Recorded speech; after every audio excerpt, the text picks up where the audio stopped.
মাজনী, তই কিবা দৰকাৰী কাম কৰি আছ নেকি? তোক কেইটামান কথা ক'বলগীয়া আছিল। নাই মা, মই তেনেকুৱা দৰকাৰী কাম একো কৰি থকা নাই। কোৱাচোন তুমি, কিবা কথা আছে মোৰ লগত? মাজনী, কথাটো মানে এনেকুৱা ধৰণৰ, তোৰ বাবে বৰ ভাল মানুহ এঘৰৰ পৰা বিয়াৰ প্ৰস্তাৱ আহিছে। সেয়ে ভাবিছোঁ আমি তোৰ বিয়াখনৰ কথা আলোচনা কৰোঁ। এতিয়া তই বা কি ক? মা, মই আৰু তোমালোকক কিমান বুজাম? যিমান বুজালেও দেখোন তোমালোকে বুজিবলৈ চেষ্টা নকৰা। মই তোমালোকক কৈছোৱে দেখোন, মোৰ এতিয়াই বিয়া বাৰুত সোমোৱাৰ ইচ্ছা নাই। মই সৰুৰ পৰা এটাই আশা পুহি ৰাখিছোঁ যে ডাঙৰ হ'লে মই এগৰাকী ডিচি হ'ম। কিন্তু তোমালোকে মোক পঢ়াৰ সুযোগকণ কিয় দিয়া নাই? অকল বিয়া বিয়া বিয়া কিয় কৰি থাকা এনেকুৱা? মাজনী, কথাবোৰ নুবুজাকৈ আমি থকা নাই। কথাবোৰ যদি বুজা নাই সেয়া তইহে, কাৰণ তই ভালদৰে জান আমাৰ অৱস্থাটো কেনেকুৱা। বাপেৰে হাজিৰা কৰি কৰি যেন তেনে ইমানখিনি পঢ়ুৱালে। এতিয়া ডিচি হোৱাৰ সপোন পূৰণ কৰিবলৈ হ'লে তোক বহুতখিনি পঢ়ুৱাব লাগিব। ইমানখিনি পঢ়ুৱাবলৈ বহুত বেছি টকাৰ প্ৰয়োজন হ'ব। ইমান টকা সেই বাপেৰটোৱে ক'ৰ পৰা যোগাৰ কৰিব কচোন? আমাৰ সিমানখিনি সামৰ্থ্য জানো আছে? চা মাজনী, আমাৰ দৰে দুখীয়া মানুহে সপোন দেখাটোৱেই ভুল। গতিকে এইবিলাক কথা বাদ দে। মাক দেউতাক হিচাপে আমাৰ এটাই আশা যে কেনেকৈ তোক এখন ভাল ঘৰলৈ আমি বিয়া দি উলিয়াই দিব পাৰোঁ। এতিয়া যি ঘৰ মানুহৰ পৰা বিয়াৰ প্ৰস্তাৱ আহিছে সেই মানুহ ঘৰ বহুতেই ভাল। আমি ভাবোঁ তই এই বিয়াখনত সন্মতি দে। তাৰমানে ই সৰুৰ পৰা ইমান কষ্টৰে পঢ়া শুনা মই এনেই কৰিলোঁ। এনেই পঢ়া শুনা কৰা নাই দে। শিক্ষাই মানুহৰ জীৱনত বহুত বেছি কামত দিয়ে। গতিকে শিক্ষাখিনি লৈ তই একো বেয়া কাম কৰা নাই। কিন্তু চা মাজনী, বাপেৰে মানুহ ঘৰক ইতিমধ্যে কথা দিয়ে পেলাইছে বুলি ধৰি ল। আজি পাছবেলা হয়তো তেওঁলোকৰ ঘৰৰ মানুহ আহিব। গতিকে বাপেৰৰ সন্মানৰ কথা চিন্তা কৰি তই আমি ভবাৰ দৰে যাতে এজনী ভাল ছোৱালী হৈ ওলাই যা। চাবি কেনেবাকৈ গণ্ডগোল কৰিলে আমি বাপেৰক হেৰুৱাব লাগিব। তাৰমানে তোমালোকে মোক নোসোধাকৈ বহুতখিনি কাম ইতিমধ্যে আগেই বঢ়াই দিলা। ইমানখিনি আগবাঢ়িলে যেতিয়া আৰু মইনো কি ক'ম? হ'ব দিয়া, তোমালোকে যি বিচাৰা, যেনেকৈ বিচাৰা মই সেইদৰেই কৰিম। এতিয়া এইদৰে বিচনাখনত বহি থাকিব নালাগে। যা বাকচৰ পৰা ভাল চাই চাদৰ মেখেলা এযোৰ উলিয়াই থগৈ। ল'ৰা ঘৰৰ মানুহ আহিলে তই চাদৰ মেখেলা পিন্ধিব লাগিব। আৰু কাপোৰযোৰ বিচাৰি পালে তই পাকঘৰলৈও আহিবি। মোক দুই এখন কামত তই সহায় কৰি দিব লাগিব। হ'ব বাৰু, মই গৈ আছোঁ, তুমি যোৱাচোন। আমি অহা বহুত সময়ে হ'ল। অহাৰ পৰা আপোনালোকৰ লগতেই কথা পাতি আছোঁ।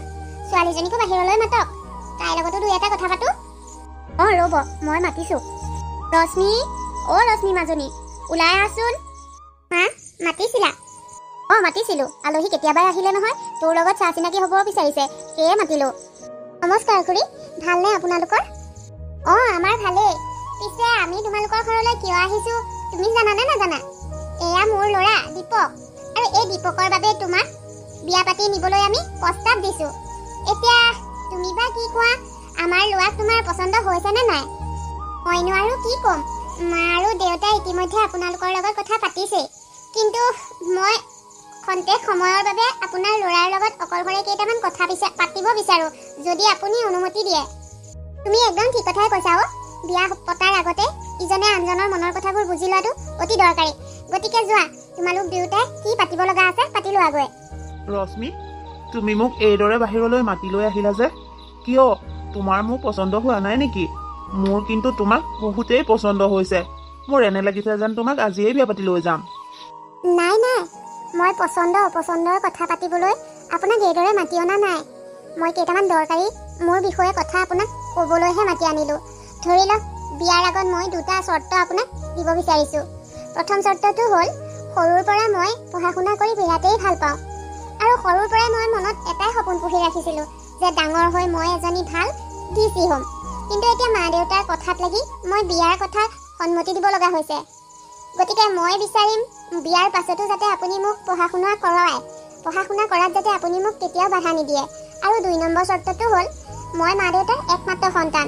গতিকে বিয়াৰ পাছতো যাতে এতিয়া যিদৰে মই মাহঁতক বিপদে আপদে পাওঁ, বিয়াৰ পাছতো যাতে মাহঁতৰ বিপদ আপদ হ'লে আপুনি মোক এইখন ঘৰলৈ পঠিয়ায়। এই দুটাই মোৰ চৰ্ত। যদি এই দুটা চৰ্ত আপুনি ৰাখিব পাৰে, তেতিয়াহ'লে মই এই বিয়াত সন্মতি দিব পাৰিম। ৰশ্মি, তুমি চৰ্ত বুলি কওঁতে প্ৰথমে মইতো ভয়ে খাই গৈছিলোঁ। কিন্তু যেতিয়া তোমাৰ চৰ্ত দুটা শুনিলোঁ, তেতিয়াহে মনটো শান্তি লাগিছে। তুমি চিন্তা নকৰিবা, তুমি কোৱা দুয়োটা চৰ্তই মই মানি ল'বলৈ সাজু। এটা কথা কি জানা, মই পঢ়া শুনা নকৰিলোঁ।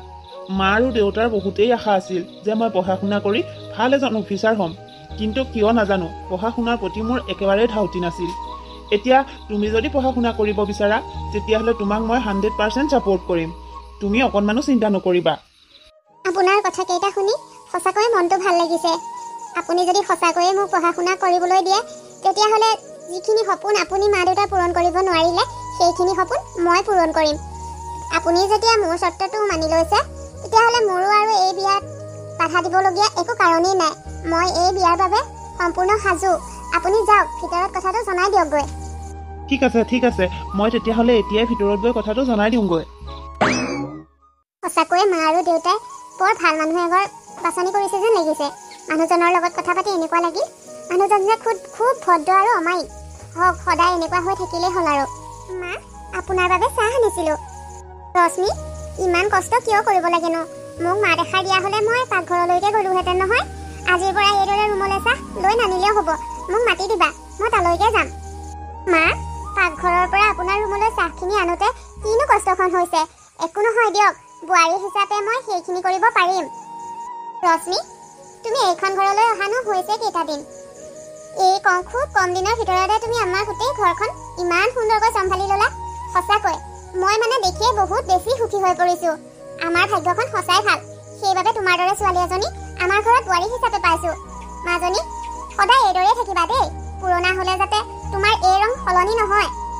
নাই মা, এই বিষয়লৈ আপুনি অকণমানো চিন্তাই নকৰিব। মই এতিয়া যেনেকুৱা সদায় তেনেকুৱাই হৈ থাকিম, কেতিয়াও মই সলনি নহওঁ। ৰশ্মি, আৰু এটা কথা, এইখন তোমাৰ নিজৰ ঘৰ আৰু তুমি মোক নিজৰ মাৰ দৰে ভাবিব পাৰা।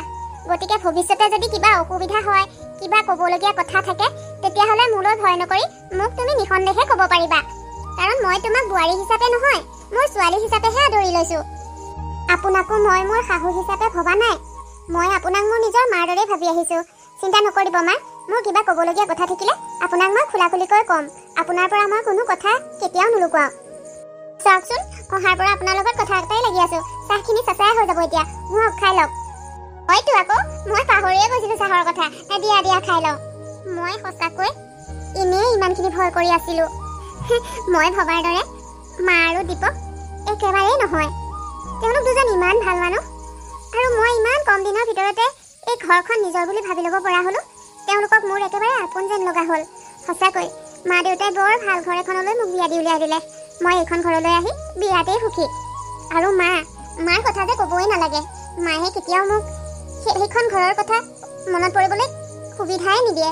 অনবৰতে মোৰ লগত লাগি থাকে আৰু কিমান ধুনীয়াকৈ মোক সকলো কামতে সহায় সহযোগ কৰে।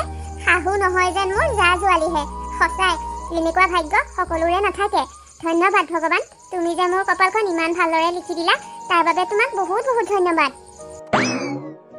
ৰশ্মি, এনেকৈ অকলে ৰুমত বহি কি ভাবি আছা? কেনেবাকৈ ঘৰলৈ মনত পৰি দুখ কৰি থকা নাইতো? নাই, মোৰ মা দেউতালৈ মনত পৰিবলৈ তোমালোকে জানো সুবিধা দিয়া? সকলো সময়তে দেখোন তোমালোকে মোৰ লগতে লাগি থাকা। মোৰ আজিকালি ঘৰলৈ বৰকৈ মনতেই নপৰে। আৰু ৰশ্মি, মই তোমাক আজি বেলেগ এটা কথাহে সুধিম বুলি আহিছিলোঁ। এটা কথা নহয়, তুমি বিয়াৰ আগতে মোক যে দুটা চৰ্ত দিছিলা, তাৰ প্ৰথম চৰ্তটো তুমি পাহৰি গ'লা নেকি? কি হ'ল? তুমি বিয়া হৈ অহা আজি 2-3 মাহ হৈ গ'ল, এতিয়ালৈকে তোমাৰ মুখত পঢ়া শুনাৰ কথা ওলোৱাই নাই যে? কিয়? তোমাৰ সপোনটো তুমি বিসৰ্জন দিলা নেকি? নাই, সেইটো সপোন মই শৈশৱৰ পৰাই দেখি আহিছোঁ। গতিকে তাক ইমান সহজে মই বিসৰ্জন দিব নোৱাৰোঁ। মোৰ সপোন মোৰ মনত এতিয়াও সজীৱ হৈ আছে। তেতিয়াহ'লে বিয়াৰ পাছৰ পৰা তুমি মোক এই বিষয়ে এটা কথাও কিয় সোধা নাই? মইনো এই বিষয়ে সুধিম কি বুলি? যিমান যি হ'লেও ময়ো এজনী জনা বুজা ছোৱালী। মই বুজি পাইছোঁ যে মোৰ ঘৰখন আৰু এই ঘৰখনৰ মাজত বহুত বেছি পাৰ্থক্য নাই। এই ঘৰখনতো তোমালোকে যেনে তেনে চলি কৰি খাই আছা। এতিয়া মই যিটো সপোন পুহি ৰাখিছিলোঁ, সেই সপোনটো পূৰণ কৰিবলৈ হ'লে বহুত বেছি টকা লাগিব। প্ৰায় 5 লাখমান টকা প্ৰয়োজন হ'ব। তাৰ উপৰিও মই সেই সপোনটো পূৰণ কৰিবলৈ হ'লে ইয়াৰ পৰা দিল্লীত 3-4 বছৰৰ বাবে গৈ পঢ়া শুনা কৰিব লাগিব। গতিকে ইমানখিনি এতিয়া কেনেকৈ সম্ভৱ হ'ব কোৱা? সেয়ে মই গোটেই কথাখিনি বুজি পাই মই মোৰ সপোনটো মনতেই পুহি ৰাখিম বুলি ভাবিছোঁ।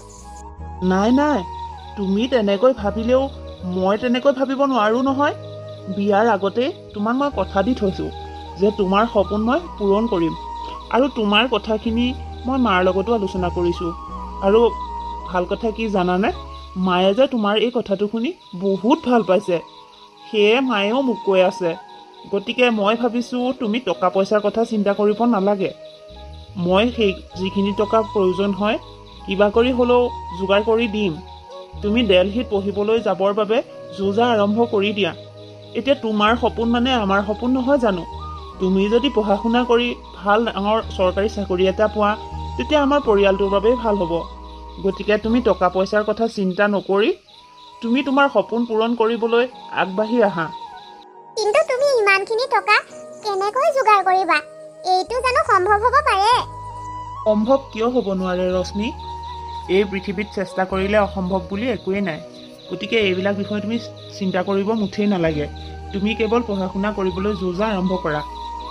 তুমি ইমানকৈ কৈছা যেতিয়া হ'ব দিয়া, মই বাৰু কি ক'ত কৰিব লাগে আৰম্ভ কৰোঁ। বাইদেউ ভালে আছেনে? দীপক, মোৰ ভালেই দীপক। পিছে তোমাৰ খবৰ খাতি কেনেকুৱা পিছে? বিয়া পতাৰ পাছত তোমাক একেবাৰে দেখিবলৈ নোপোৱা হ'লো। আজিনো কি মন কৰি আহিলা মোৰ ওচৰলৈ? বাইদেউ, আজি মই এটা বিপদত পৰি আপোনাৰ ওচৰলৈ আহিছোঁ। এটা কথা, মই কিন্তু আপোনাৰ ওচৰলৈ বহুত আশা কৰি আহিছোঁ। মই ভাবোঁ আপুনি চাগে মোৰ এই বিপদটোত সহায় নিশ্চয় কৰিব। তোমাক দেখিয়ে মই অনুমান কৰিছোঁ যে কিবা এটা কাৰণ আছে অহাত। নহ'লেতো তুমি বিনা কাৰণত আমাৰ ফালে কেতিয়াও নাহা। বাৰু কোৱাচোন, কি বা সহায় কৰিব লাগে? যদি মই সহায় কৰিব পৰা হয় তেতিয়াহ'লে নিশ্চয় সহায় কৰিম। বাইদেউ, আচল কথাটো হ'ল মোৰ পত্নীৰ সৰুৰ পৰা পঢ়া শুনাত বিৰাটেই চোকা, আৰু এটা ডাঙৰ সপোন পুহি ৰাখিছিলে পত্নীয়ে যে ডাঙৰ হৈ তেওঁ এগৰাকী ভাল ডিচি হ'ব। কিন্তু ঘৰৰ অৱস্থা পাতি বেয়া বাবে বেছিকৈ পঢ়া শুনা কৰিবলৈ নাপালে, মোলৈ বিয়া দি দিলে। এতিয়া বিয়াৰ আগতে মোকো কৈছিল যে মই বিয়াৰ পাছত যাতে তাইক পঢ়া শুনা কৰোৱাওঁ। কিন্তু কি জানেনে, বিয়া হৈ অহাৰ পাছৰে পৰা তাই পঢ়া শুনাৰ কথা একেবাৰে নুলিওৱা হ'ল। কালি মই সুধিলতহে কথাটো ওলাইছে যে আমাৰ ঘৰৰ অৱস্থা দেখিও তাই পঢ়া শুনাৰ কথা ক'বলৈ বেয়া পাইছে। কিন্তু আপুনিয়ে কওকচোন, শিক্ষাৰ ক্ষেত্ৰত জানো টকা পইচা হেঙাৰ হ'ব পাৰে? মই পঢ়া শুনা নকৰিলোৱে। মোৰ দেউতাই এটা আশা মনতে লৈ এই পৃথিৱী এৰি গুচি গ'ল। মই তেওঁ আশা আৰু সপোন পূৰণ কৰিব নোৱাৰিলোঁ। এতিয়া যদি মোৰ পত্নীয়ে সেই আশা সপোন পূৰণ কৰিব পাৰে, তেতিয়া আমাতকৈ সুখী আৰু কোন হ'ব? গতিকে মই ভাবিছোঁ মই তাইক যিখিনি টকা পইচাৰ প্ৰয়োজন সেইখিনি যোগান ধৰোঁ, যাতে তাই পঢ়া শুনা কৰি আগবাঢ়ি যাব পাৰে। এতিয়া তাই কৈছে তাই পঢ়া শুনা সম্পূৰ্ণ কৰিবলৈ প্ৰায় 5 লাখ মান টকা লাগিব। গতিকে ইমানখিনি টকা মই কেনেকৈ যোগাৰ কৰিম? সেয়ে ভাবিছোঁ আপুনি মোক পাৰিলে পইচা 5 লাখ দিয়ক, আৰু চিন্তা নকৰিব, মই পইচাখিনি এনেই নলওঁ। তাৰ বিনিময়ত আপোনাক মোৰ ঘৰ আৰু সম্পূৰ্ণ মাটি বাৰী আপোনাৰ নামত কৰি দিম। গতিকে কওকচোন, আপুনি মোক টকাখিনি দি উপকাৰ কৰিবনে? তোমাক আৰু কি মিছা কথা ক'ম দীপক, তুমিও আমাৰ ঘৰৰ ল'ৰাৰ দৰে। এনেই হোৱা হ'লে তোমাক ইমানখিনি টকা দিবলৈ মই অকণমান চিন্তা কৰিব লাগিল হয়। কিন্তু তুমি যেতিয়া তোমাৰ ঘৰৰ মাটি বাৰীৰ কথা কৈছা, তেতিয়াহ'লে মই কিবা কৰি হ'লেও তুমি বিচৰা পইচাটো যোগাৰ কৰি দিম। কাৰণ আমাৰ মানুহজনে অলপ মাটি কিনিবলৈ বিচাৰিয়ে ফুৰিছে, কিবা কাৰখানা এটা খোলে বোলে। গতিকে তুমি চিন্তা কৰিব নালাগে দিয়া, তোমাৰ প্ৰয়োজনীয় টকাখিনি মই তোমাক দিম। বাইদেউ, মাটিখিনি আপোনালোকৰ নামত কৰি দিয়াৰ পাছত আপোনালোকে যি ইচ্ছা কৰিব পাৰিব। কিন্তু বাইদেউ, আপুনি মোৰ আৰু এটা অনুৰোধ ৰাখিবনে? কোৱাচোন, আকৌ কি অনুৰোধ কৰিব বিচাৰিছা? বাইদেউ, মোৰ পত্নী পঢ়া শুনা সম্পূৰ্ণ কৰি চাকৰি এটা পোৱালৈ প্ৰায় 4-5 বছৰ সময় লাগিব। আৰু এই 4-5 বছৰৰ বাবে মই তেনেকৈ ধৰক ক'ৰবাত ঘৰ মাটি কিনি ল'ব পাৰিম যেন আশা নাই। সেয়ে মই আপোনাক অনুৰোধ কৰিব বিচাৰিছোঁ, মই আৰু মা যাতে সেই ঘৰটোত আৰু 4টা বছৰ থাকিব পাৰোঁ। বেছি নহ'লেও প্ৰায় এটা কোঠাও যদি আমাক থাকিবলৈ দিয়ে, তেতিয়া আপুনি আমাক বহুত ডাঙৰ উপকাৰ কৰা হ'ব। তুমি বৰ আচৰিত কথাত একোৱে দিলা নহয়। বাৰু দিয়া, মই মানুহজনৰ লগত কথাটো আলোচনা কৰিম। গোটেই ঘৰটো নহ'লেও তুমি আৰু মা থাকিব পৰাকৈ কথা এটা দিব পৰাৰ ব্যৱস্থা কৰিম। তুমি চিন্তা কৰিব নালাগে। আৰু এটা কথা, তুমি টকাখিনি নিবলৈ গধূলি আহিবা। মানুহজন তেতিয়া ঘৰতে থাকে। তেখেত থাকিলে কথাখিনি ভালদৰে আলোচনা কৰিবলৈও ভাল হ'ব, নে কি কোৱা? হ'ব বাইদেউ, মই তেতিয়াহ'লে ৰাতিয়ে আহিম। ভালদৰে ছাৰৰ লগতো কথাকেইটা পাতি ল'ম। ঠিক আছে, যোৱা এতিয়া। দীপক, তই এইদৰে হাততে টকাখিনি লৈ চাই থাকিব নালাগে। সোনকালে ৰশ্মিক মান আৰু তাইক কথাখিনি ভঙাই ক। অঁ, মই টকাখিনিলৈ চাই থাকোঁতে কথাটো পাহৰিয়ে গৈছিলোঁ। মাত দিওঁ ৰ'বা। ৰশ্মি, ৰশ্মি, চাওঁ ইফালে আহাচোন। মই কিবা দৰকাৰী কাম এটা কৰি আছিলোঁ, কিয় ইমান গৈছে হৈ আছা ন? কোৱাহে তোমাৰ কাম। চোৱাচোন মোৰ হাতত এয়া কি আছে। অ' মা, ইমানগাল টকা? ইমান টকা ক'ত পালা তুমি? ইয়াত সম্পূৰ্ণ 5 লাখ টকা আছে আৰু এইখিনি টকা মই ক'ত পালোঁ সিমানখিনি তুমি চিন্তা কৰিব নালাগে। মই তোমাক কৈছিলোঁ যে তোমাৰ পঢ়িবলৈ সম্পূৰ্ণ খৰচ মই যোগাৰ কৰি দিম, গতিকে মই এতিয়া তোমাক পঢ়ুৱাবৰ বাবে সম্পূৰ্ণ টকা যোগাৰ কৰি আনিছোঁ। এতিয়া তুমি যিমান সোনকালে পাৰা দিল্লীতে গৈ পঢ়িব লাগে নে ক'তে পঢ়িব লাগে ব্যৱস্থা কৰা। সেইটো বাৰু বুজিছোঁ, কিন্তু মই যদি 4 বছৰ বা 5 বছৰৰ বাবে ঘৰৰ পৰা বাহিৰত গৈ পঢ়া শুনা কৰোঁগৈ, তেতিয়াহ'লে এই ঘৰখনত কি হ'ব? এই ঘৰখনৰ কামবোৰ কোনে কৰিব? মই কি মৰি গ'লো বুলি ভাবিছা নেকি বোৱাৰী? তুমি তোমাৰ কামত যোৱা, এই ঘৰখনৰ চম্ভালা দায়িত্ব মোৰ। মই ভাবোঁ ইয়াৰ বাপেকে তাক লৈ যিখিনি সপোন দেখিছিল সিটো পূৰণ কৰিব নোৱাৰিলে। এতিয়া তুমি যদি ভাল এজন চৰকাৰী বিষয়া হ'ব পাৰা, তেতিয়া ধৰা তোমাৰ শহু দেউতাৰে সপোনটোৱে পূৰণ হৈছে। গতিকে তোমাৰ পঢ়াৰ ক্ষেত্ৰত মই অলপো বাধা নিদিওঁ। তুমি নিৰ্ভয়ে নিশ্চিন্ত মনে গৈ পঢ়া শুনা কৰাগৈ, ঘৰখনৰ কথা চিন্তা কৰিব নালাগে। সঁচাকৈ মই বাৰু কিমান ভাগ্যৱান হ'ব লাগিব যাৰ বাবে আপোনালোকৰ দৰে মই মানুহ পালোঁ। সঁচাকৈ ভগৱানৰ চাগে মোৰ ওপৰত কিবা এটা আশীৰ্বাদ আছিল, যাৰ বাবে আপোনালোকৰ ঘৰখনলৈ মই বোৱাৰী হৈ আহিবলৈ পালোঁ। মা, আপুনিও যেতিয়া তেনেকৈ কৈছে, তেতিয়াহ'লে মই মোৰ কামৰ বাবে প্ৰস্তুতি আৰম্ভ কৰি দিওঁ। পলম নকৰিবা আৰু যিমান পাৰা সোনকালে কামখিনি আগবঢ়াবলৈ চেষ্টা কৰা। মা, অ' মা, মা ক'ত আছানো? মা, তুমিনো ৰুমটোতে অকলে অকলে বহি কি চিন্তা কৰি আছা? ইমানকৈ মাতি আছো, মা দেখাৰ দিয়া নাই যে। মোৰ আজি ৰশ্মিলৈ বৰ মনত পৰি আছে অ'। তাই কথাবোৰ ভাবি থাকোঁতে তই মতা শুনাই পোৱা নাছিলোঁ। কচোন, ইমান তেতুফালি কিয় আহিছ? মা, মই তোমাৰ বাবে যিটো খবৰ আনিছো সেই খবৰটো শুনিলে হয়তো তুমি মোতকৈ বেছিহে তেতুফালিবা। হা? এইটো ইমান ভাল খবৰ আনিছনে তই? কচোন ক, কিনো ইমান ভাল খবৰ? হা? তোমাৰ বোৱাৰী আৰু মোৰ পত্নী ৰশ্মিয়ে যিটো সপোন সৰুৰ পৰা পুহি ৰাখিছিল সেই সপোনটো সম্পূৰণ হ'ল। সঁচাকৈ আজি মই বিৰাটেই সুখী। অলপ আগতে ৰশ্মিয়ে ফোন কৰিছিল আৰু তাই খবৰটো দিলে। মই খবৰটো শুনিয়ে গাঁৱৰ তিনিআলিটোৰ পৰা কেনেকৈ যে আহি তোমাৰ ওচৰত পাইছোহি মই ক'ব নোৱাৰো। তাৰমানে ৰশ্মি ডিচি হ'ল নে হয় নে নহয়? মই ভুল কৈছো নেকি কিবা? নাই মা, তুমি ভবাটোৱে সঁচা। তোমাৰ বোৱাৰী এগৰাকী জিলা উপায়ুক্ত হ'ল। সঁচাকৈ ইমান ভাল লাগিছে খবৰটো শুনি যে কেনেকুৱা লাগিছে মই তোমাক বুজাব নোৱাৰো। মা, আজি মোৰ লগৰ সকলো বন্ধু সমনীয়াক ভোজ ভাত খুৱাম মই। হওক দে, ভগৱানক বহুত বহুত ধন্যবাদ। তাই ইমান সৰুৰ পৰা দেখি অহা সপোনটো যে পূৰণ কৰাত সহায় কৰিলে। হওক দে, আজি যদি বাপে জীয়াই থাকিলেহেঁতেন বহুত ফূৰ্তি পালেহেঁতেন। তোক লৈ দেখা সপোনখিনি এতিয়া বোৱাৰীয়ে সম্পূৰ্ণ কৰিছে। ইয়াতকৈ আৰু ভাল আমাৰ বাবে কি হ'ব পাৰে? ময়ো আজি বহুত সুখী। আজি এতিয়া দিনটো গ'লেই, কালিলৈ পুৱাই গাঁৱৰ নামঘৰত শৰাই এভাগকে দিব লাগিব। বাৰু এটা কথা নহয়, ৰশ্মি এতিয়া ঘৰলৈ নাহে নেকি? তাই ঘৰলৈ অহাৰ কথা কিবা কৈছিল নে তোক? মই ৰশ্মিক এই বিষয়ে সুধিছিলোঁ। তাই কৈছে তাইৰ যিখন জিলাত পোষ্টিং হ'ব সেইখন জিলাতে তাইক থকা খোৱা এইবিলাকৰ ব্যৱস্থা চৰকাৰীভাৱে কৰি দিয়া হ'ব আৰু সেইখিনি হোৱাৰ পাছত তাই একেবাৰে আমাক তালৈ নিব পৰাকৈহে আহিব বোলে। তাৰমানে এতিয়া আমিও ডিচি মেডামৰ লগতহে থাকিবগৈ লাগিব। হওক দে, আমাৰ ভাগ্যখনো ভাল দে। মই এতিয়া অকণমান ওলাই যাওঁ, মোৰ লগ বন্ধুবিলাকক এই খবৰটো দিওঁগৈ আকৌ। যা, কাক কেনেকৈ খবৰ দিব লাগে খবৰ দি আহগৈ যা। দীপক, অ' দীপক, ঘৰত আছানে? আছা যদি ওলাই আহাচোন। অ' বাইদেউ, আপুনি আহিছে? ইয়াতে এনেকৈ ৰখি আছে যে, আহক আকৌ ভিতৰলৈ। মই ভিতৰত বহি চাহ তামোলৰ জুতি ল'বলৈ ইয়ালৈ অহা নাই দীপক। তুমি কি কৈ মোৰ পৰা টকাখিনি আনিছিলা মনত আছেনে? তুমিতো 4 বছৰৰ কথা কৈছিলা আৰু আমি নিজেই তোমালোকক 5 বছৰ সময় দিলোঁ। আজি কিমান দিনৰ পৰা তোমাক ঘৰটো খালী কৰি দিবলৈ কৈ আছোঁ। তুমি মোৰ কথাখিনি আওকাণ কৰি আছা যে কিয়? এটা কথা জানানে, আমি মাটিখিনি এনেই চখত কিনি লোৱা নাছিলোঁ যে এনেকৈ তোমালোকক ব্যৱহাৰ কৰিবলৈ দি থাকিম। আমি এটা ব্যৱসায়ৰ চিন্তা কৰিহে এই মাটিখিনি কিনিছিলোঁ। তোমাক বিপদত উপকাৰ কৰি থৈছোঁ। এতিয়া তুমি পাহৰি গ'লে কেনেকৈ হ'ব? তুমি আমাক ৰুমটো সোনকালে খালী কৰি দিয়া আকৌ।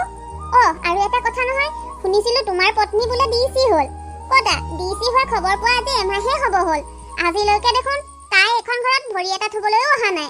মই তেতিয়াহে জানিছিলোঁ তাই চাকৰি পোৱাৰ পাছত তোমালোকক মানুহ বুলিও নোপোচে। তুমি এনেই তোমাৰ এই ঘৰ মাটি বিক্ৰী কৰিলা আৰু এতিয়া যি দেখিছোঁ সোনকালে ঘৰ মাটি খালী কৰি নল'লে পিছত আমাৰ বিপদ হ'ব। গতিকে আজিৰ ভিতৰত তোমালোকে এই ঘৰ মাটি খালী কৰি দিবা। বাইদেউ, আপুনি আমাক বহুতখিনি উপকাৰ কৰি থৈছে। এই উপকাৰ কেতিয়াও পাহৰিব নোৱাৰো। বাইদেউ, পাৰিলে আৰু 2টামান দিন আমাক এৰি দি আৰু অকণ উপকাৰ কৰি দিয়কচোন, যাতে আমি থাকিবলৈ কিবা এটা ব্যৱস্থা কৰি ল'ব পাৰোঁ। আৰু ৰশ্মি, ৰশ্মি ডিচি হৈ আমাক পাহৰি যোৱা নাই। তাই নিজৰ পোষ্টিং হোৱা জেগাত সকলোখিনি ঠান ঠিক লগাৰ পাছত আমাক তালৈকে লৈ যাবলৈ আহিম বুলি কৈছে। নাই নাই, মই আৰু তোমালোকক এটা দিনো বহাই দিব নোৱাৰো। আৰু তোমাৰ পত্নীৰ কথা শুনি মোৰ হাঁহিহে উঠিছে।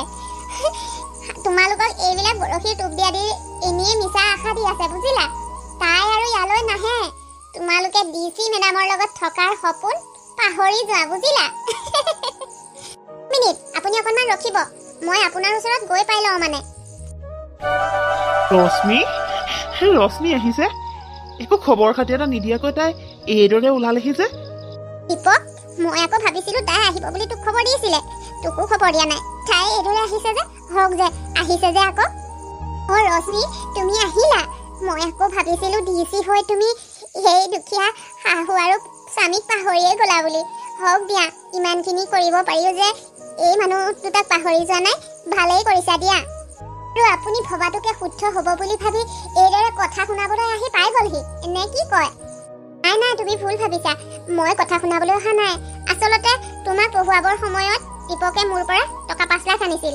বিনিময়ত এই ঘৰ মাটি সকলোখিনি মোক বিক্ৰী কৰি দিছিল। আৰু সি অনুৰোধ কৰিছিল যাতে এই 5টা বছৰ তাক এই ঘৰটোত থাকিবলৈ আমি দিওঁ। আৰু তাৰ কথা মতে আমি ইমান দিন তাক থাকিবলৈ দিলো। কিন্তু আজি 2-3 দিন মানৰ পৰা তাক কেইবাবাৰো কোৱা হৈছে যে ঘৰটো খালী কৰি দিয়ক, কাৰণ আমি ব্যৱসায় কৰিম বুলি মাটিখিনি কিনি লৈছিলো। সি ঘৰটো খালী কৰি নিদিয়াৰ বাবে আজি মানুহজনে মোক পঠিয়াই দিছে যে আজি যাতে ঘৰটো তাহাঁতে খালী কৰি দিয়ে। মই সেই কথাটো ক'বলৈহে আহিছিলো। তুমি তাৰ মানে মোক পঢ়ুৱাবলৈ সেইদিনা যে ইমানখিনি টকা আনিছিলা, তাৰ বিনিময়ত এই ঘৰ মাটি সকলো বিক্ৰী কৰি দিলা। সঁচাকৈ তোমালোকে মোৰ সপোন পূৰাবলৈ কিমান কি যে কৰিলা।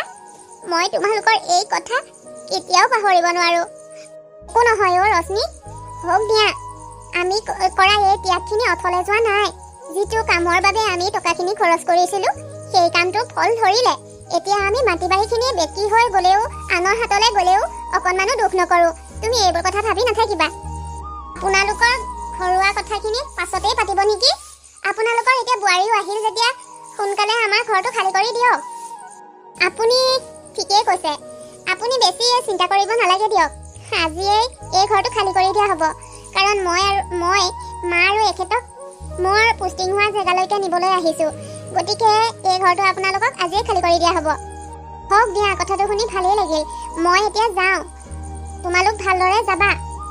বাইদেউ, আমিও আপোনাৰ ওচৰত ক্ষমা প্ৰাৰ্থী। আমাক ক্ষমা কৰি দিব। আপুনি কেতিয়াৰ পৰা মোক ঘৰটো খালী কৰিবলৈ কৈ আছে, কিন্তু মই কথাষাৰ মন দিয়া নাছিলোঁ। কিন্তু আপুনি আমাক বহুতখিনি সহায় কৰি থৈছে। আপোনাৰ সহায় আমি কেতিয়াও পাহৰিব নোৱাৰোঁ। মই বিচৰা সময়ত যদি প্ৰয়োজনীয় টকাকেইটা আপুনি নিদিলে হয়, আজি হয়তো ৰশ্মি এইটো পজিশ্যনত কেতিয়াও থাকিবলৈ নাপালে হয়। ৰশ্মিৰ সপোনৰ পূৰণৰ ক্ষেত্ৰত আপোনাৰো অৰিহণা আছে। গতিকে বাইদেউ, কেতিয়াবা সময় পালে খা খবৰ ৰাখিব। নিশ্চয় দীপক, আমাৰ শুভকামনা তোমালোকৰ লগত সদায় আছে। বাৰু মই এতিয়া যাওঁ দিয়া, তোমালোক সদায় ভালে থাকিবা। ৰশ্মি, তুমিও একো খা খবৰ এটা নিদিয়াকৈ এইদৰে ওলালাহি যে? তুমিতো অন্ততঃ খবৰ এটা দিব লাগে। আকৌ মইতো প্ৰথমে সপোন দেখিছো বুলিয়ে ভাবিছিলো বোৱাৰী। মোৰো অহা নহাটো কনফাৰ্ম হোৱা নাছিল। আচলতে নতুনকৈ পোষ্টিং হৈছো যে বহুত কামৰ প্ৰেছাৰ পৰিছে। তাৰ মাজতে অকণমান ফ্ৰী পাই বোলো ফটকে আপোনালোকক লৈ যাওঁ বুলি গুচি আহিলো। এতিয়া বহুত লেজি কৰি থাকিলে নহ'ব। ব'লক ভিতৰলৈ যাওঁ, জল্দি ক'ত কি আছে বয় বস্তু সামৰি আমি আকৌ তালৈ যাবগৈ লাগিব। আৰু আমি যিমান পাৰোঁ সোনকালেই কৰিম। এতিয়া ব'লা মানুহজনী ভিতৰলৈ। আজি সম্পূৰ্ণ 5 বছৰৰ পাছত এই ঘৰখনলৈ আহিছা। ব'লা ভিতৰলৈ ব'লা। ৰশ্মি, তুমি যেতিয়া ডিচি হোৱা খবৰটো আমি আমাৰ গাঁৱত সকলোৱে গম পাইছিল, তাৰ অলপ দিনৰ পাছতে মানুহবিলাকে বুবাবা আৰম্ভ কৰিছিল জানা। সকলোৱে কৈছিল যে তুমি এতিয়া ডিচি হ'লা নহয়, আমাক আৰু তুমি মনত নাৰাখা, আমাক পাহৰি যাবা। সকলোৰ মুখত সেইটোৱে কথা আছিল। প্ৰথমে মই কথাখিনি বিশ্বাস কৰা নাছিলোঁ যদিও মোৰো মনহে কথাবোৰ শুনোতে ময়ো ভাবিছিলোঁ তুমি চাগে এতিয়া আৰু আমাক পাহৰি যাবা। কিন্তু ভগৱানৰ কৃপাত তুমি আগৰ যিজনী ৰশ্মি এতিয়াও সেইজনী ৰশ্মিয়ে হৈ আছা। সঁচাকৈ বহুত ভাগ্যৰ বলতহে আমি তোমাৰ দৰে বোৱাৰী এজনী পাইছোঁ। হা, ভাগ্যৱান অকল আপোনালোকেই নহয়, ভাগ্যৱান ময়ো। কাৰণ মই ভাগ্যৱান হোৱাৰ বাবেহে আপোনালোকৰ দৰে ঘৰ এখন পালোঁ। আৰু চাওকচোন, কোনজনী শাহুৱে নিজে ঘৰৰ দায়িত্ব লৈ বোৱাৰীয়েকক বাহিৰত এই 4-5 বছৰৰ বাবে পঢ়িবলৈ পঠিয়াব। কিন্তু আপুনি এইটো দেখাৰে গোটেই ঘৰখনৰ কাম বন কৰিবলৈ মান্তি হৈ মোক বাহিৰত পঢ়িবলৈ পঠালে একমাত্ৰ মোৰ সপোনটো পূৰণৰ বাবে। আৰু মানুহজনেওতো গোটেই ঘৰে মাটিয়ে বিক্ৰী কৰি দিছিল একমাত্ৰ মোৰ সপোনটো পূৰণ কৰিবৰ বাবে। গতিকে আপোনালোকৰ এই ত্যাগ কষ্ট মই কেনেকৈ পাহৰিম? মই কেতিয়াও পাহৰিব নোৱাৰোঁ। আপোনালোকৰ ওচৰত মই সদায় কৃতজ্ঞ হৈ থাকিম। বোৱাৰী, আৰু এটা কথা কি জানা? ইয়ালৈ অহা আজি ইমান দিন হ'ল, আৰু সঁচাকৈ ইয়ালৈ আহি যে মই আৰু এটা বেছি ডাঙৰ সুখ পাইছোঁ। কি জানানে? তুমি এতিয়া এগৰাকী উচ্চপদস্থ বিষয়া। তাৰ বিপৰীতে মোৰ ল'ৰাটো মানে তোমাৰ স্বামী নিৰক্ষৰ দুখীয়া। কিন্তু তুমি তাক কেতিয়াও সেইটো অনুভৱ হ'বলৈ দিয়া নাই। তুমি তাক আগৰ দৰেই সেই মৰম চেনেহ শ্ৰদ্ধা সন্মান সকলোখিনি কৰি আহিছা। বোৱাৰী, ভগৱানে তোমাৰ মংগল কৰিব। তুমি সদায় এইদৰেই থাকিবা। মই আপোনাক কথা দিছোঁ, মই আগতে যেনেকুৱা আছিলোঁ এতিয়া যেনেকুৱা আছোঁ ভৱিষ্যতেও তেনেকুৱাই হৈ থাকিম। মই কেতিয়াও সলনি নহওঁ। বাৰু মা, বেছি কথা পাতি নাথাকোঁ। মই আজি ৰাতিলৈ এটা পাৰ্টি দিছোঁ। তাৰ বাবে এখেতকো দুই এটা বজাৰ কৰিবলৈ পঠিয়াইছোঁ। মোৰো কেইটামান যাৱতীয় কাম আছে, মই কৰি লওঁ। কাম আছে যদি যোৱা। মই আকৌ তুমি এনেই বহি থকা দেখিহে কথা ক'ব আহিছিলোঁ। যোৱা, কামখিনি কৰি লোৱা। কাম সদায় আগত। ঠিক আছে মা, মই গৈ থাকোঁ। হে মিষ্টাৰ, আপুনি সঁচাকৈ বিৰাট লাকি দেই। আপোনাৰ লাক দেখি হিংসাই লাগিছে। আপুনি ঠিকেই কৈছে, মই সঁচাকৈ বহুত লাকি। মই লাকি বাবেহে মোৰ জীৱনলৈ ৰশ্মিৰ দৰে এগৰাকী পত্নী আহিল। সঁচাকৈ মই বিৰাট লাকি। হয় দেই, আপুনি লাকি। সেইবাবেহে এগৰাকী ডিচিৰ স্বামী হিচাপে আপুনি থাকিবলৈ পাইছে। এনেকুৱা লাভ সকলোৰে নাথাকে। চাওকচোন, আপুনি ক'ত, আপোনাৰ পত্নী ক'ত? আপোনাৰ পত্নী এখন জিলাৰ অধিকাৰী, আৰু তাৰ বিপৰীতে আপুনি হ'ল এজন নিৰক্ষৰ স্বামী। সঁচাকৈ দেই, আপোনালোকৰ জোৰাটো কিন্তু বেছ মিলিছে দেই। আপোনালোকে ইয়াত কি আলোচনা কৰি আছে? মই আপোনালোকৰ আলোচনা অলপ শুনিছোঁ বাৰু। এটা কথা কি জানেনে? সকলোতকৈ লাকি মই। সেইবাবে মোৰ জীৱনত এখেতৰ নিচিনা এজন স্বামী পাইছোঁ, যিজনে নেকি নিজৰ সকলোখিনি ত্যাগ কৰি পত্নীৰ সপোন পূৰণৰ বাবে উঠি পৰি লাগিছিল। এটা কথা কি জানে? খুব কম স্বামীহে নিজৰ মাটি সম্পত্তি বিক্ৰী কৰি পত্নীৰ সপোন পূৰণ কৰিব বিচাৰে। গতিকে মোৰ স্বামীও লাখৰ ভিতৰত এজন। পঢ়া শুনাই মানুহৰ সকলো নহয়। গতিকে মই বিৰাটেই ভাগ্যৱান বুলি নিজকে ভাবোঁ। বাৰু, আপোনালোক পাৰ্টিলৈ আহিছে, পাৰ্টি চেলিব্ৰেট কৰক। এইবিলাক ঘৰুৱা কথা নুশুনোৱাই ভাল হ'ব। মেডাম, আপুনি হয়তো কথাটো মিনিংটো ভুলকৈ বুজিছে। আমি সেইটো মিনিঙত কথাটো ক'বলৈ যোৱা নাছিলোঁ বাৰু। বাৰু হ'ব দিয়ক, আমি অকণমান এনজয় কৰোঁগৈ হা। আপোনালোক ৰখক। তুমি আকৌ এখেতলোকৰ কথাবিলাক মনত সোমোৱাই নল'বা। আচলতে কি জানা, কিছুমান মানুহৰ পদটোহে উচ্চ, কিন্তু তেওঁলোকৰ মন মানসিকতা উচ্চ কেতিয়াও নহয়, সদায় নিম্ন খাপৰ।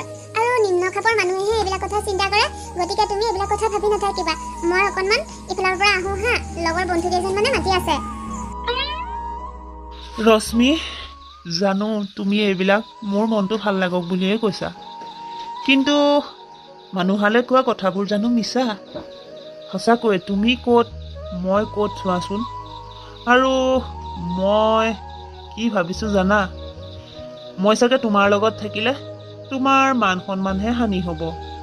তোমাকো দুই এজনী বান্ধৱীয়ে কৈ থকা মই শুনা পাইছোঁ যে কি চাই মোৰ লগত আছে।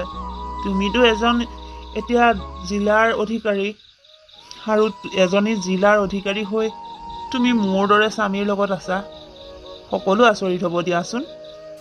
মই আজি পাৰ্টিৰ পৰা এটা কথা অনুমান কৰিছোঁ যে মই যদি ৰশ্মিৰ জীৱনত থাকোঁ, তাই তেতিয়াহ'লে মোক লৈ বহুত ক্ষেত্ৰত বহুতৰে সন্মুখত অপমানিত হ'ব লাগিব। কিন্তু মই ৰশ্মিক নিজতকৈও বহুত বেছি ভাল পাওঁ। মই কেতিয়াও নিবিচাৰোঁ যে তাই মোৰ বাবে কাৰোবাৰ ওচৰত অপমানিত হ'ব লাগিব। কিন্তু মই কি কৰিম এতিয়া? মই ক'ৰবাত গুচি যাবলৈকো ভাবিব পৰা নাই। কি কৰিম বাৰু মই? শুনিছানে? মই কিমানকৈ মাতি আছো, তুমিনো কি চিন্তা কৰি আছা? ৰশ্মি, তুমি ইয়াতলৈ কেতিয়াবাই আহিলা নেকি? মই যে তুমি অহা গমেই নাপাওঁ। তুমিনো ক'ৰ পৰা পাবা? কি এনে চিন্তাত বিভোৰ হৈ আছা নাজানো, আৰু ইমানকৈ মাত দিছো তুমি গমেই নোপোৱা। কোৱাচোন, কি চিন্তা কৰি আছা? তুমি হয়তো আজি হৈ যোৱা পাৰ্টিৰ ঘটনাৰ কথাবোৰকে ভাবি আছা, নহয়নে? চোৱা, মানুহৰ কথা এইবিলাক চিন্তা কৰি নাথাকিবা। মানুহে যি মনত আহে তাকেই কয়। এতিয়া আমি যদি আন মানুহৰ কথা মতে চলিবলৈ যাওঁ, তেতিয়াতো জীৱনটো ভবা মতে সজাই তুলিব নোৱাৰিম। গতিকে এইবিলাক কথা চিন্তা কৰি কোনো লাভ নাই। আৰু মই ভুলতো আনৰ কথা মতে কেতিয়াও ভুল নকৰোঁ। তুমি মোৰ বাবে কিমানখিনি কষ্ট আৰু ত্যাগ কৰি থৈছা সেইখিনি মই কোনো কাৰণতেই পাহৰি যাব নোৱাৰোঁ। তুমি মোৰ স্বামী, গতিকে মই তোমাক সদায় সন্মান কৰি আহিছোঁ। আনৰ কথা ভাবি এইদৰে মনত দুখ লৈ নাথাকিবা। ৰশ্মি, এটা কথা কোৱাচোন, মই তোমাক যিমান ভাল পাওঁ তুমি বাৰু মোক সিমান ভাল পোৱা নে? কেতিয়াবা বাৰু তুমি মোক এৰি গুচি যাবা নেকি? যদি তুমি মোক এৰি গুচি যোৱা মোৰ কি অৱস্থা হ'ব বাৰু? তুমি এইবোৰ কি কথা কৈ আছা বাৰু? তুমি কেনেকৈ ভাবিব পাৰিলা যে তোমাক মই এৰি গুচি যাব পাৰিম? তুমি মোক যিমান বেছি ভাল পোৱা ময়ো তোমাক সমানেই ভাল পাওঁ। তোমাতকৈ কোনো গুণেই মই তোমাক কমকৈ ভাল নাপাওঁ, বুজিলা? এইবিলাক কথা নক'বা, ভাল নালাগে। ৰশ্মি, মই এটা বেলেগ কথা ভাবি আছোঁ জানা। এইখন চহৰলৈ আমি নতুনকৈ আহিছোঁ। তুমি বাৰু ডিউটিৰ ক্ষেত্ৰতে অ'ত ত'ত ঘূৰি জেগাবিলাক চিনি পাইছা। মইতো তেনেকৈ কোনো জেগা বা ঠাই চিনিয়ে পোৱা নাই। শুনিছোঁ ইয়াৰ ক'ৰবাৰ ওচৰতে ব'টিং প্লেচ আছে। ব'লা আমি অলপ ব'টিং প্লেচত যাওঁ, এনজয় কৰিব পাৰিম। তুমি কৈছা যদি অলপ ফুৰিবলৈ যাব পাৰি, কিন্তু ব'টিং প্লেচত নাই বাবা। মই সাঁতুৰিব জানো, তুমিতো সাঁতুৰিবও নাজানা। কেনেবাকৈ তাত কিবা অঘটন ঘটিলে কি হ'ব? নাই তালৈ নাযাওঁ দেই, আমি বেলেগ ক'ৰবাতে ফুৰিব যাওঁ, ওলোৱা। কি যে কথা কিছুমান কৈছা, তুমি দেখোন জানাই যে তাত কিমান ছেফটি থাকে। ইমান ছেফটি থকাৰ পাছত একো নহয় দিয়া। মোৰ যাবলৈ খুবেই মন গৈছে। ব'লা আমি কালিলৈ তালৈকে যাওঁ।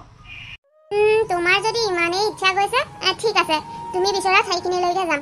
এতিয়া শুই থাকা, সোনকালে উঠিব লাগিব। ৰশ্মিয়ে কেতিয়াও জনা নাছিল যে সেই যোৱাই দীপকৰ লগত শেষ যোৱা হ'ব। ব'টিং প্লেচত ব'টিং কৰি থাকোঁতে হঠাৎ এজাক ধুমুহা আহিল, যাৰ বাবে তেওঁলোকৰ নাওখন পলটি মাৰি গ'ল। আৰু ৰশ্মিয়ে সাঁতুৰিব জানাৰ বাবে তাই নিজকে বচাব পাৰিলে, কিন্তু বহুত চেষ্টা কৰিও দীপকক তাই বচাব নোৱাৰিলে। এজাক প্ৰবল ঢৌৱে দীপকক উটুৱাই লৈ গ'ল। তাই ভবা নাছিলে তাইৰ জীৱনলৈও যে এনেকৈ এদিন ধুমুহা আহিব। কেনেবাকৈ সুখৰ দিনৰ আৰম্ভণি হৈছিলেহে, কিন্তু এনেকৈ যে আকৌ কলীয়া মেঘে তাইৰ জীৱনটো আগুৰি ধৰিব তাই ভুলতো ভবা নাছিল। এতিয়া তাই নৈৰ পাৰতে ৰখি তাই দীপক আহিব বুলি তাই ৰখি আছে, অপেক্ষা কৰি আছে। আৰু গোটেই সুৰক্ষা বাহিনী আহি সকলোৱে বিচাৰ খোচাৰ কৰিছে, উদ্ধাৰকাৰী দল আহি নৈখনত বিচাৰ খোচাৰ কৰাত লাগিছে, কিন্তু নাই, কোনো পধ্যেই দীপকৰ বিচাৰি পোৱা হোৱা নাই। কিন্তু তাই বিশ্বাস যে দীপকৰ একো হোৱা নাই। আহকচোন তাৰ পাছত কি হয় চাওঁ। দাম, আপুনি ইয়াত মিছা আশালৈ ৰখি আছে। গোটেই উদ্ধাৰকাৰী দলে সকলোখিনি চলাথ কৰিলে, কিন্তু ক'তো আপোনাৰ স্বামীৰ মৃতদেহটো পোৱা নগ'ল। গতিকে আপুনি মিছাতে ইয়াতে ৰখি থাকিলে কোনো লাভ নহ'ব। আপুনি ঘৰলৈ যাওকগৈ। আপোনালোকে ক'লেই মই মানি ল'ব নোৱাৰো নহয়। মোৰ স্বামীৰ একো হ'ব নোৱাৰে। আৰু মোৰ ভাগ্যখন চাওকচোন, মোৰ স্বামী মোৰ সন্মুখতেই নদীৰ ঢৌত উটি গৈ আছে, কিন্তু মই একো কৰিব নোৱাৰিলো। নিৰুপায় হৈ তেওঁ উটি যোৱাহে চাই থাকিব পাৰিলো। নাই, মই তেখেতৰ মৃত্যু হোৱা বুলি ধৰি ল'ব নোৱাৰো। মই যিমান দিনলৈকে পাৰো তেওঁক বিচৰাৰ চেষ্টা কৰিয়েই থাকিম। দাম, অলপ পাছতে গধূলিয়ে হ'ব। আপুনি ইয়াত মিছাতে ৰখি থাকিলে কি হ'ব? উদ্ধাৰকাৰী দলে সকলোতে চলাথ কৰিছে, কিন্তু আপোনাৰ স্বামীক ক'তোৱে বিচাৰি পোৱা নাই। এনেই মিছা আশা এটা লৈ ইয়াত ৰখি থাকি একো লাভ নহ'ব। আপুনি ঘৰলৈ যাওকগৈ। কি হৈ গ'ল মোৰ জীৱনটোত? মা, তুমি কৈছিলা মোৰ লগত কিবা কথা আছে বুলি। কোৱা, কি কথা আছে? মাজনী, তোকনো আৰু বেলেগকৈ কি বুজাম? তই এজনী জনা বুজা ছোৱালী, আৰু তই এখন জিলাৰ অধিকাৰী। গতিকে তোক ইমান বুজাবলগীয়া কিবা আছে বুলি মই নাভাবোঁ। তথাপিও মাজনী, নিজৰ জীৱনটোৰ কথা কি ভাবিছ? তই এতিয়াও তোৰ স্বামী জীয়াই আছে বুলি কেনেকৈ ভাবি আছ? সেইটো তোৰ ভ্ৰম। তোৰ স্বামী জীয়াই থকা হ'লে আজি এই 4টা বছৰত ক'ৰবাত নহয় ক'ৰবাত কিবা সন্ধান ওলাল হয়। তই মিছাই আশা কৰি এইদৰে অকলশৰে থকাৰ সিদ্ধান্তত লোৱাটো জানো শুদ্ধ হৈছে? চাচোন, তোৰ শাহুৰেও এৰি গ'ল, দেউতাও এৰি গুচি গ'ল। এতিয়া কেৱল মই বাকী আছোঁ, আৰু মই থাকোঁতেই যদি তোৰ কিবা এটা ঠান ঠিক লগাব নোৱাৰোঁ, মই চাগে মৃত্যু হ'লেও শান্তি নাপাম, মোৰ আত্মাৰ শান্তি নহ'ব। গতিকে মই ভাবোঁ তই নতুনকৈ জীৱনটো আগবঢ়োৱাৰ কথা আকৌ এবাৰ চিন্তা কৰ। মিছাই চেষ্টা নকৰিবা, এইটো কেতিয়াও সম্ভৱেই নহয়। মই দীপকৰ স্থান আন কাৰোবাক কেতিয়াও দিব নোৱাৰোঁ, আৰু কোনোবা এজন পুৰুষ যে দীপকৰ দৰে হ'ব পাৰিব সেইটোও মোৰ বিশ্বাস নাই। কাৰণ দীপকে মোৰ বাবে যিখিনি কৰিলে, দীপকে মোক যিমানখিনি মৰম চেনেহ ভালপোৱা সন্মান দিছিল, তেনেকৈ কোনো এজন পুৰুষে দিব নোৱাৰে। আৰু যদিও দিব পাৰে, তথাপিও মই বেলেগ এজন পুৰুষক কেতিয়াও দীপকৰ স্থান দিব নোৱাৰোঁ। গতিকে মই সদায় এনেকৈয়ে থাকিম, আৰু মোৰ বিশ্বাস আছে মোৰ দীপকৰ একো হোৱা নাই। চাবা, এদিন নহয় এদিন ভগৱানে আমাৰ মিলন কৰিবই। গতিকে তুমি আৰু এনেকুৱা কথা দ্বিতীয়বাৰ মোৰ সন্মুখত নুলিয়াবা। তই ইমান অবুজন কিয় হৈছ মাজনী? অলপতো কথাবোৰ বুজিবলৈ চেষ্টা কৰ। আৰু শুনিবলৈ পাইছো তোৰ বোলে ক'ৰবালৈ ট্ৰেন্সফাৰো হৈছে। গতিকে তই বেলেগ ঠাইলৈ ট্ৰেন্সফাৰ লৈ যোৱাৰ আগতে নিজৰ জীৱনটোৰ কথা এবাৰ ভাব। অঁ মা, মোৰ পশ্চিমবংগলৈ ট্ৰেন্সফাৰ হৈছে, কিন্তু মই কেতিয়াও মোৰ সিদ্ধান্ত সলনি কৰিব নোৱাৰোঁ। মই য'তেই থাকিলেও মই সদায় দীপককে মোৰ স্বামী জ্ঞান কৰি যাম। দীপকৰ ঠাইত মই বেলেগ পুৰুষক কেতিয়াও দিব নোৱাৰোঁ। গতিকে তুমি মোক বেয়া নাপাবা, পাৰিলে ক্ষমা কৰি দিবা। কিয় আকুৰগোজ হলি নাজানো আৰু কি যে ভাবিছো, আৰু কৰি থাক যি কৰ। আজিৰ পৰা মই এই বিষয়ে বাৰু তোৰ সন্মুখত একোৱেই নকওঁ। আজিহে বাৰু মোৰ ইমানখিনি কাম ওলাব লাগেনে? বিয়াখনলৈ যাম বুলি এক প্ৰকাৰে কথাই দি পঠাইছিলোঁ, কিন্তু কামৰ বাবে এতিয়ালৈকে মই বিয়া ঘৰত উপস্থিতেই হ'ব পৰা নাই। অলপ পাছতে সন্ধিয়াই হ'ব। এতিয়া আকৌ ড্ৰাইভাৰটোও আহি নোপোৱা হ'ল। কি যে হ'ব নহয়, মই নিজে অকণমান আগবাঢ়ি যাওঁ। বসন্ত, আকৌ কি হ'ল? এনেই ইমান লেট হৈছে। এতিয়া এইখিনিত আহি আকৌ গাড়ীখন ৰখাই দিলা যে? মেডাম, গাড়ীখনৰ টায়াৰ এটা পামচাৰ হৈছে। অ' গড, কি হৈছে আজি মোৰ লগত? মই যি দেখিছোঁ এনেকৈ হ'লে আজি মই বিয়া ঘৰেই গৈ নাপামগৈ। বসন্ত, এইখিনিত ক'ৰবাত গাড়ীখন ঠিক কৰি ল'ব পৰাকৈ দোকান আছেনে নাই? আছে মেডাম, অকণমান আগলৈ গ'লে গাড়ীখন ঠিক কৰি ল'ব পৰা যাব। ঠিক আছে তেতিয়াহ'লে তুমি গাড়ীখন তালৈকে নি ঠিক কৰি লোৱা। ময়ো গৈছোঁ বাৰু। আপোনালোকৰ গাড়ীখন ঠিক হৈ গ'ল, আপোনালোকে এতিয়া যাব পাৰে। এক মিনিট, আপোনাৰ মাতটো মোৰ চিনাকি লাগিছে। এনে লাগিছে এই মাতটো মই আগতে ক'ৰবাত শুনিছোঁ। আপুনি মাস্কখন খুলি দিয়কচোন। কিয় মাস্কখন পিন্ধি আছে? ক্ষমা কৰিব মেডাম, মোৰ গাটো বৰ এটা ঠিক নহয়, সেইবাবে মাস্কখন পিন্ধি আছোঁ। এতিয়া মই মাস্কখন কোনো কাৰণতেই খুলিব নোৱাৰোঁ। আপুনি তেনেকৈ ক'লেই মই মানি ল'ব নোৱাৰোঁ নহয়, কাৰণ আপোনাৰ মাতটো মোৰ খুবেই চিনাকি যেন লাগিছে। গতিকে মই মুখখন আপোনাৰ এবাৰলৈ হ'লেও চাব বিচাৰোঁ। গতিকে আপুনি এইটো মোৰ অৰ্ডাৰ বুলি ভাবি আপোনাৰ মাস্কখন খুলি দিয়ক। দীপক, তুমি জীয়াই আছা? মই মোৰ চকুকে বিশ্বাস কৰিব পৰা নাই। দীপক, তুমি মোক চিনি পোৱা নাই নেকি? তুমি মোৰ পৰা কিয় নিজকে লুকুৱাব বিচাৰিছিলা? কোৱাচোন দীপক, তুমি কেনেকৈ জীয়াই থাকিলা? আৰু এয়া কেনেকৈ সম্ভৱ? যদি তুমি জীয়াই আছিলা, তেতিয়াহ'লে এই 5টা বছৰে মোৰ পৰা আঁতৰি ইয়াত কিয় আছিলাহি? নালাগে দিয়া এই বিষয়ে জানিবলৈ। আৰু তুমি ইয়াত কেনেকৈ? মোৰ ইয়াত নতুনকৈ পোষ্টিং হৈছে। সম্পৰ্কীয় মানুহ এজনৰ ঘৰত বিয়া আছিল। বিয়ালৈ যাওঁ বুলি আহিছিলোঁ, কিন্তু চোৱাচোন ভাগ্যৰ চকৰি কেনেকৈ ঘূৰিছে। হঠাৎ গাড়ীখনৰ পামচাৰ হ'ল, আৰু ইয়াত যে ভাল কৰিবলৈ আহি তোমাৰ লগত সন্মুখামুখি হ'ব লাগে, সেইবাবে হয়তো ভগৱানে আজি মোক সুযোগ দিলে। কিন্তু দীপক, মই এটা কথা বুজি পোৱা নাই, তুমি মোৰ প্ৰশ্নখিনি কিয় ইগন'ৰ কৰিছা? তোমাৰ পত্নী হিচাপে এই সকলোখিনি কথা জনাৰ অধিকাৰ মোৰ আছে। তুমি এবাৰলৈ হ'লেও ভাবি চাইছানে তোমাৰ অবিহনে এই 5টা বছৰ মই কেনেকৈ আছো? তুমি মোক সকলোখিনি খুলি কোৱা, কি হৈছিল তোমাৰ লগত? ইমানেই যদি শুনাৰ ইচ্ছা হৈছে তেতিয়াহ'লে শুনা। সেইদিনাখন তুমি যিদিনা পাৰ্টি দিছিলা, সেইদিনা পাৰ্টিত তোমাৰ লগৰ মোক বহুতেই অপমান কৰিলে। দুই এটা কথা তুমি হয়তো শুনিছিলা, কিন্তু বহুতখিনি কথা তুমি শুনা নাছিলা। আৰু সেই অপমানখিনি মোৰ মনত বহি গৈছিল। মই তোমাক ইমানেই ভাল পাওঁ ৰশ্মি। মই মোৰ বাবে তুমি কাৰোবাৰ ওচৰত অপমানিত হোৱাটো মই কেতিয়াও বিচৰা নাছিলোঁ। সেইবাবে মই নিজকে একেবাৰে শেষ কৰি দিব বিচাৰিছিলোঁ। আৰু সেইবাবে মই তোমাক ভোটিং প্লেচত যাবলৈ জোৰ কৰিছিলোঁ। ভাবিছিলোঁ তাত কিবা এটা অঘটন হ'লে মই মৃত্যু হোৱাৰ অভিনয় কৰিব পাৰিম। আৰু ভাগ্যই মোক লগ দিছিল। সেইদিনা আমি ভোটিং কৰি থাকোঁতে হঠাৎ অহা ধুমুহাজাকে আমাৰ নাওখন পাল্টি মাৰি দিলত মই ডুবি গৈছিলোঁ সঁচা, কিন্তু মোক ঢৌৱে উটুৱাই আনি কোনোবা এখন নদীৰ বালিচৰত পেলাই দিলেহি। আৰু তাতে এজন বয়সস্থ লোকে মোক পাই মোৰ চিকিৎসা কৰি মোক জীৱিত কৰি তুলিলে। মই জীৱিত হোৱাৰ পাছত ভাবিছিলোঁ তোমাৰ ওচৰলৈ যাওঁ, কিন্তু আকৌ মোৰ সেই পাৰ্টিৰ কথাবোৰ মনত পৰিবলৈ ধৰিলে। সেইবাবে মই তোমাৰ ওচৰলৈ যোৱা নাছিলোঁ। বাৰু ৰশ্মি, এতিয়া তোমাৰ কথা কোৱাচোন। মই মৃত বুলি গম পোৱাৰ পাছত তুমি চাগে পুনৰ বিবাহ কৰিলা, নহয়নে? তোমাৰ সংসাৰ এতিয়া কেনে চলিছে? মোৰ দুখ লাগিছে তোমাৰ কথাবোৰ শুনি। তুমি মোৰ মৰম ভাল পোৱাক বুজিয়েই পোৱা নাছিলা। যদি মোৰ মৰম ভাল পোৱাক বুজি পালা হয়, তেতিয়াহ'লে এনেকৈ তুমি মোৰ পৰা আঁতৰি মৃত্যু হোৱাৰ অভিনয় কেতিয়াও নকৰিলাহেঁতেন। আৰু তুমি কি ভাবিছা, তোমাৰ মৃত্যু হোৱা বুলি গম পালে মই বেলেগ পুৰুষৰ লগত বিয়া হৈ যাম? সকলোৱে তোমাক মৃত বুলি ভাবি ল'ব পাৰিছিল যদিও মোৰ মনে এই কথাটো কেতিয়াও মানি ল'ব পৰা নাছিল। মই তোমাৰ মৃত হোৱা বুলি কোনোদিনেই ভবা নাছিলো। আৰু মই কেনেকৈ তোমাক পাহৰি বেলেগ এজন পুৰুষৰ লগত বিয়া হ'ম কোৱা? মই তোমাৰ স্থান মোৰ হৃদয়ৰ যিখিনি ঠাইত ৰাখিছো সেইখিনি ঠাইত মই আৰু বেলেগ পুৰুষক কেতিয়াও দিব নোৱাৰো। মোৰ বিশ্বাস আছিল এদিন নহয় এদিন মই তোমাক লগ পাম। আৰু চোৱা, মোৰ আজি বিশ্বাসৰ জয় হ'ল, মই তোমাক পুনৰ লগ পালো। বাৰু দীপক, যি হ'ল হৈ গ'ল। সেইবোৰ কথা ময়ো ধৰি নাৰাখো, তুমিও ধৰি ৰাখিব নালাগে। ইমান দিনৰ পাছত ভাগ্যই যেতিয়া পুনৰ আমাক লগ দিছে, তেতিয়াহ'লে আমি আকৌ একেলগে থকাটো উচিত। এইখন দোকানত আৰু তুমি এইদৰে মেকানিকৰ কাম কৰিব নালাগে। আহা, তুমি মোৰ লগত মোৰ ঘৰত থাকিবা। কিন্তু মই জানো তোমাৰ লগত থকাটো ঠিক হ'ব? ঠিক কিয় নহ'ব দীপক? তুমি মোৰ স্বামী।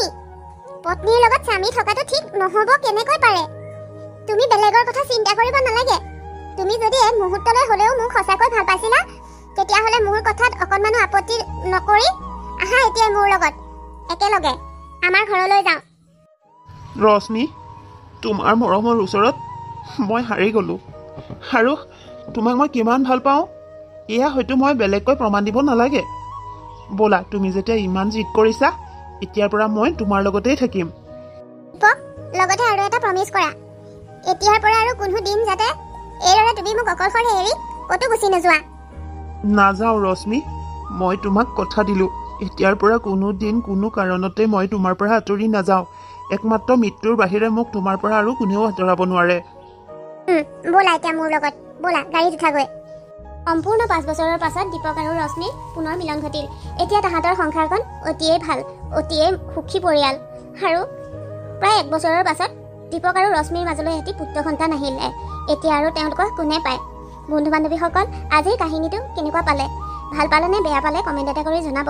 যদি ভাল পাইছে লাইক আৰু কমেণ্ট কৰাৰ লগতে শ্বেয়াৰ কৰি দিবলৈ নাপাহৰিব। লগতে কোনোবা বন্ধু বান্ধৱীয়ে যদি মোৰ চেনেলত আজি নতুনকৈ ভিডিঅ' চাবলৈ আহিছে, তেতিয়াহ'লে চেনেলটো ছাবস্ক্ৰাইব কৰি ল'ব। আৰু লগতে যদি আপোনালোকে এনেকুৱা ধৰণৰ ভিডিঅ' আগলৈকে চাব বিচাৰে, তেতিয়াহ'লে নটিফিকেশ্যন বেলটো ক্লিক কৰি অল কৰি দিব। তেতিয়াহে মই দিয়া ভিডিঅ'বিলাক আপোনালোকলৈ যাব।